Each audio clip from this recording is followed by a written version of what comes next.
శ్రీ క్రోధినామ సంవత్సరం ఉత్తరాయణం గ్రీష్మ ఋతువు జ్యేష్ఠమాసం కృష్ణపక్షం.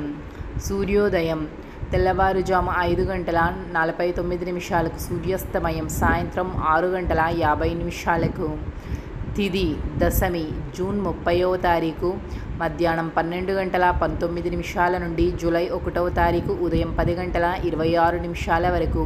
తదుపరి ఏకాదశి జూలై 1వ తారీఖు ఉదయం 10:26 నుండి జూలై 2వ తారీఖు ఉదయం 8:42 వరకు.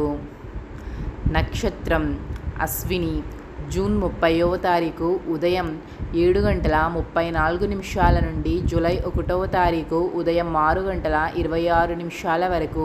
తదుపరి భరణి నక్షత్రం జూలై 1వ తారీఖు ఉదయం 6:26 నుండి జూలై 2వ తారీఖు తెల్లవారుజాము 5:27 వరకు. తదుపరి కృత్తికా నక్షత్రం జూలై 2వ తారీఖు తెల్లవారుజాము 5:27 నుండి జూలై 3వ తారీఖు తెల్లవారుజాము 4:40 వరకు.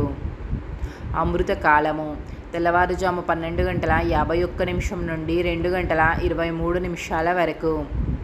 అభిజిత్ ముహూర్తము ఉదయం 11:54 నుండి 12:46 వరకు. రాహుకాలం ఉదయం 7:27 నుండి 9:04 వరకు. యమగండం సాయంత్రం 5:03 నుండి 6:36 వరకు. వర్జ్యం మధ్యాహ్నం 1:57 నుండి 3:35 వరకు. గుళిక కాలము ఉదయం 10:42 నుండి 12:20 వరకు.